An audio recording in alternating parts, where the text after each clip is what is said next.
Education is a fundamental right, and it is also the most powerful tool we have for sustainable development.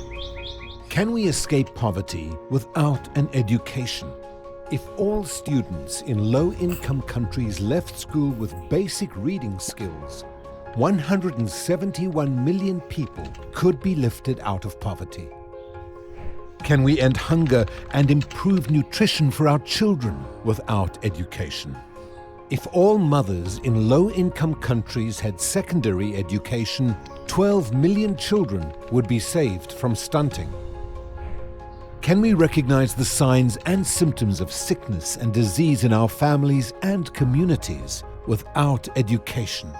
If all women had secondary education, there would be 49% fewer child deaths. Can we prevent mothers from dying in childbirth without education?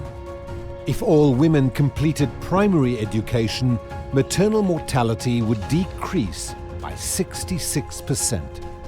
Can we stand up for girls' and women's rights without education? If all girls had secondary education, there would be 64% fewer early marriages and 59% fewer early pregnancies. Can we create sustainable economic growth and decent work for everyone without education? 1 year of schooling is associated with a 10% increase in wage earnings. Can we achieve sustainable development that protects our planet and builds a more inclusive, equal, and peaceful world without education? We can't. Sustainable development begins with education. Put global education first. Visit globaleducationfirst.org to learn. Assalamualaikum warahmatullahi wabarakatuh. Sudah kita lihat semua video yang saya tampilkan tentang ESD, yaitu Educational for Sustainable Development. Betapa pentingnya pendidikan untuk perkembangan berkelanjutan. Baik, di sini saya akan menyampaikan atau mempresentasikan ESD. ESD apa itu ESD? ESD tidak hanya tentang lingkungan, ekonomi, dan masyarakat, tapi juga tentang keterampilan belajar, perspektif berpikir, nilai norma yang memotivasi kita untuk memiliki kehidupan yang berkelanjutan, berpartisipasi aktif dalam masyarakat demokratis, dan hidup dengan prinsip sustainabilitas. Kemudian, pilar pendidikan ESD ada isu, keterampilan, perspektif, pengetahuan, nilai atau norma. Pengetahuan, pembangunan berkelanjutan meliputi lingkungan, ekonomi, dan masyarakat. Masyarakat membutuhkan pengetahuan dasar dari ilmu alam, ilmu sosial, dan humaniora untuk memahami prinsip-prinsip pembangunan berkelanjutan.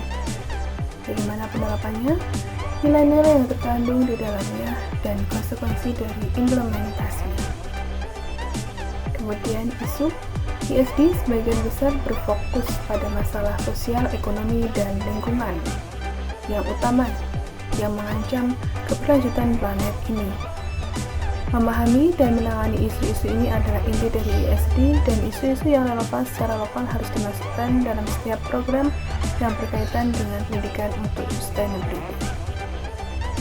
Keterampilan ESD harus memberi orang keterampilan praktis yang akan memungkinkan mereka untuk terus belajar setelah mereka meninggalkan sekolah, untuk memiliki mata pencaharian yang berkelanjutan, dan untuk menjalani kehidupan yang berkelanjutan. Keterampilan termasuk dalam satu atau lebih dari 3 bidang pembangunan berkelanjutan, yaitu lingkungan, ekonomi, dan sosial. Perspektif ESD membawa serta perspektif yang penting untuk memahami isu-isu global serta isu-isu lokal dalam konteks global, melihat akar masalah dan memperkirakan kemungkinan masa depan berdasarkan skenario yang berbeda adalah bagian dari ESD. Contohnya, konsumsi berlebihan barang-barang konsumsi seperti kertas menyebabkan deforestasi yang dianggap terkait dengan perubahan iklim global. Nilai atau norma. Memahami nilai-nilai adalah bagian penting dari memahami pandangan dunia Anda sendiri dan sudut pandang orang lain. Memahami nilai-nilai diri sendiri, nilai-nilai masyarakat tempat kita tinggal, dan nilai-nilai orang lain di seluruh dunia adalah bagian utama dari pendidikan untuk masa depan yang berkelanjutan.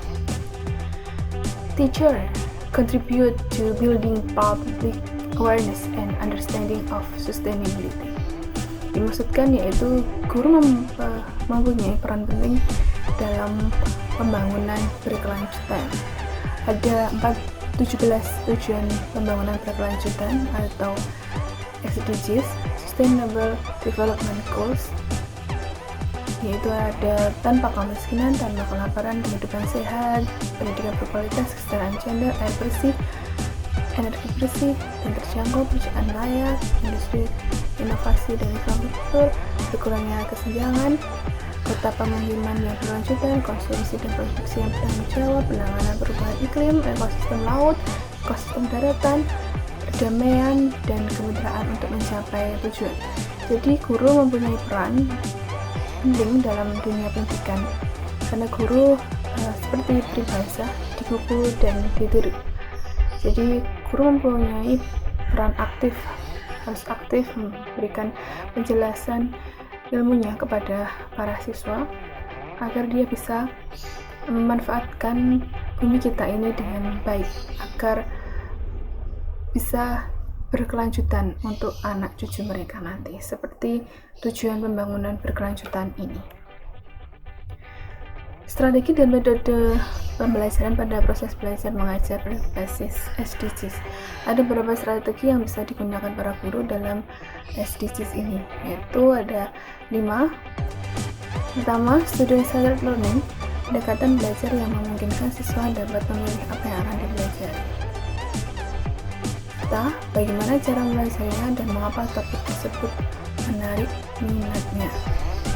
Kemudian yang selanjutnya, prinsip-prinsip SCL, yaitu belajar bertanggung jawab sepenuhnya, belajar terlibat aktif, kemudian hubungan antar pelajar setara saling mendukung, guru menjadi fasilitator, kemudian pengalaman kognitif dan afektif berjalan bersama. Belajar adalah individu yang berbeda dan unik. Belajar merasa dihargai, belajar perlu untuk melakukan individualisasi, interaksi, dan integrasi. Yang kedua yaitu strategi menggunakan problem-based learning, yaitu 3C dan 1S. 3C, constructivism, kontekstual, kolaboratif, dan self-directed learning. Yaitu self-directed learning adalah siswa bertanggung jawab belajar dengan sendirinya dari niat dia sendiri. Selanjutnya, prinsip-prinsip CBL, yaitu menghubungkan teori ke praktek, yaitu melalui penerapan dari pengetahuan yang sudah dia dapatkan ke dalam suatu kasus, dan ini biasanya menggunakan metode inquiry. Kemudian tipe CBL yaitu ada 2, teacher based and directed. Teacher based yang dimaksudkan adalah guru memberikan deskripsi kasus dan solusi. Kemudian yang langsung adalah memberikan pengajaran campur, blended. Kemudian student pasif di bagian lecture based. Kemudian directed itu langsung kerja kelompok dan guru. Kemudian ketiga adalah PBL, yaitu project based learning.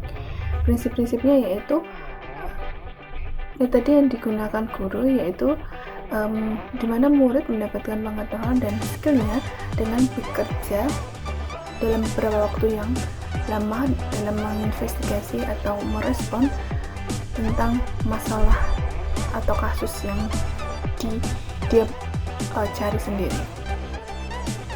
Seperti ini perbedaannya doing a project dan project based learning.